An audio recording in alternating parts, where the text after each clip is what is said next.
आंगनबाड़ी केंद्रों पर मिलने वाला दाल, तेल और दलिया किया जाएगा बंद। जी हाँ भाई और बहनों, अभी तक आंगनबाड़ी केंद्र पर पैकेट में चने की दाल, गेहूं की दलिया और रिफाइंड तेल लाभार्थियों को बांटने के लिए दिया जा रहा था। लेकिन अब यह खबर निकल कर आ रही है कि अब ये सब बंद कर दिया जाएगा। इसके पीछे का कारण अभी अभी हुए आगरा में पुष्टाहार कालाबाजारी का मामला हो सकता है। वीडियो को आगे बढ़ाने से पहले आगरा में पुष्टाहार को लेकर क्या हुआ था, सबसे पहले देखते हैं इसके विषय में। आंगनबाड़ी केंद्रों पर पुष्टाहार की कालाबाजारी का मामला नया नहीं है। अक्सर ही आप सुनते जानते आए हैं गोदामों में पुष्टाहार की कालाबाजारी का खेल। ऐसे ही एक नया मामला सुर्खियों में आया है जो कि आगरा का है बहनों, जिसे स्वयं मुख्यमंत्री योगी जी ने संज्ञान में लिया है। यह खबर अमर उजाला पेपर से लिया गया है बहनों, जिसके विषय में विस्तार से देखते हैं क्या है पूरा मामला।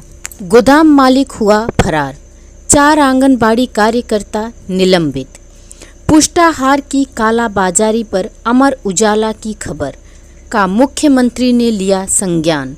आगरा, गर्भवती महिलाओं व कुपोषित बच्चों को मुफ्त बंटने वाले पुष्टाहार की कालाबाजारी का मामला मंगलवार को मुख्यमंत्री योगी आदित्यनाथ तक पहुंच गया। इसके बाद 4 आंगनबाड़ी कार्यकर्ता निलंबित कर दी गईं।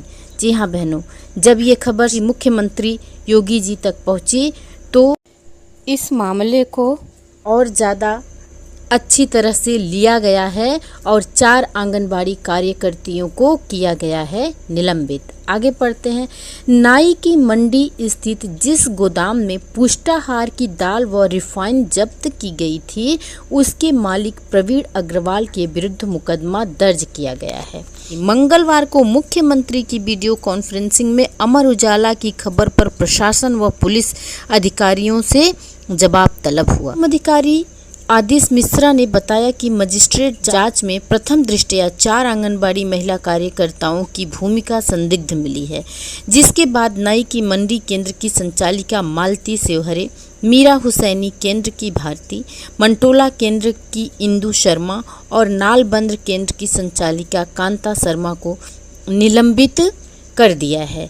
इनके यहाँ करीब 600 लाभार्थी थे। प्रत्येक लाभार्थी को वितरित हुए पुष्टाहार की जांच होगी। एक लाभार्थी के मजिस्ट्रेट बयान दर्ज करेंगे। आम में पकड़ा गया पुष्टाहार, बोरी सीधे दिख रही है बहनों। और प्रवीण अग्रवाल की गिरफ्तारी के लिए बनाई गई टीमें। प्रवीण अग्रवाल गोदाम के मालिक हैं, जिनकी गिरफ्तारी के लिए टीम बनाई गई है। नाई की मंडी स्थित कटरा हथियान डेरा सरस निवासी प्रवीण अग्रवाल ने घर में अवैध गोदाम बना रखा था, जहां वह आंगनबाड़ी केंद्रों पर बंटने वाले राशन को खरीदकर अवैध भंडारण व बिक्री करता था। 27 सितंबर की शाम को मुखबिर से प्राप्त सूचना पर पूर्ति व पुष्टाहार विभाग ने गोदाम पर छापा मारा। गोदाम में पुष्टाहार विभाग की मुहर लगी। करीब 700 किलो चना दाल की बोरियां, 327 लीटर रिफाइंड ऑयल बरामद हुआ था। पुष्टाहार की कालाबाजारी को रोकने के लिए अब आंगनबाड़ी केंद्रों पर से चने की दाल, गेहूं की दलिया और रिफाइंड तेल को किया जाएगा बंद। जी हाँ, ऐसे ही न्यूज़ निकल के सामने आ रही है। मैं आप लोगों को वो न्यूज़ पढ़कर सुनाती हूँ। गृह जनपद में पुष्टाहार की गड़बड़ी के मामले सामने आने के बाद महिला कल्याण बाल विकास पुष्टाहार मंत्री बेबी रानी मौर्य, उन्होंने व्यवस्था में बदलाव की तैयारी शुरू कर दी है। अब तक पैकेट में दलिया, दाल और सोयाबीन पुष्टाहार के रूप में दिया जाता है, जिसे बाजार में बेचने के मामले सामने आ रहे हैं। अब इसके स्थान पर दलिया, खिचड़ी और अंकुरित चने समेत अन्य पुष्टाहार देने की तैयारी की जा रही है। जल्द ही उसके लिए मंत्री जी विभागीय अधिकारियों की बैठक बुलाने जा रही हैं।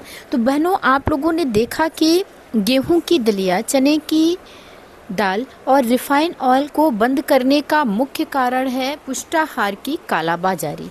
सिर्फ आगरा का ही मामला नहीं, बल्कि कई बार पुष्टाहार का गबन, कालाबाजारी पुष्टाहार में धांधली का मामला सुर्खियों में आता रहा है। पुष्टाहार की कालाबाजारी को रोकने के लिए महिला कल्याण बाल विकास पुष्टाहार मंत्री बेबी रानी मौर्य आंगनबाड़ी केंद्रों पर दिए जाने वाले खाद्यान्न में करने जा रही हैं बदलाव।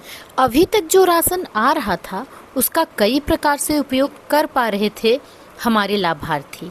गेहूं का दलिया पकाकर, चने की दाल, पूड़ी, पराठा, हलवा, कढ़ी किसी भी रूप में खा लेते थे। चना ऐसा होता है कि उसके कई प्रकार बनाए जा सकते हैं, तो ये सब सोचकर ही सरकार ये सब चीज़ें दे रही थी।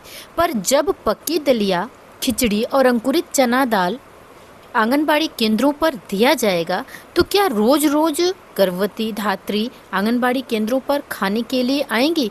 मुझे तो नहीं लग रहा कि रोज खिचड़ी और दलिया खाने के लिए केंद्रों पर लाभार्थी आएंगे। सूखा राशन था तो गांव में रहने वाले, बाहर रहने वाले सभी लोग को सूचना मिलते ही आंगनबाड़ी केंद्र से राशन आकर के ले जाते थे। परंतु खिचड़ी और दाल खाने तो मुश्किल है कि कोई आए। हाँ, इन योजना से 3 से 6 वर्ष के बच्चे जो केंद्र पर रोज आते हैं शाला पूर्व शिक्षा लेने के लिए, उन्हीं बच्चों को इसका फायदा हो सकेगा। और उनको भी कहा जाए तो पूरी तरह से नहीं हो सकता फायदा, क्योंकि अब आंगनबाड़ी केंद्रों पर 3 से 6 साल तक के बच्चे जो प्राइमरी स्कूल से आंगनबाड़ी केंद्र जुड़ा है उनको प्रतिदिन HCM खिलाया जाता है। हॉट कुक्ड मील आंगनबाड़ी केंद्र के बच्चों को प्राइमरी में बनने वाले खाने को खिलाया जाता है। जो बच्चे नहीं आते हैं उन्हें तो ये भी लाभ नहीं मिल पाएगा। और फिर जरूरी नहीं है कि कालाबाजारी करने वाले, गोलमाल करने वाले नई योजना से फायदा नहीं उठाएंगे। इसमें भी वो लोग कुछ न कुछ रास्ता निकाल ही लेंगे। इस तरह के फ्रॉड को रोकने के लिए इस तरह से बदलाव नहीं, बल्कि आंगनबाड़ी से लेकर अधिकारियों तक सख्ती होना बेहद जरूरी है।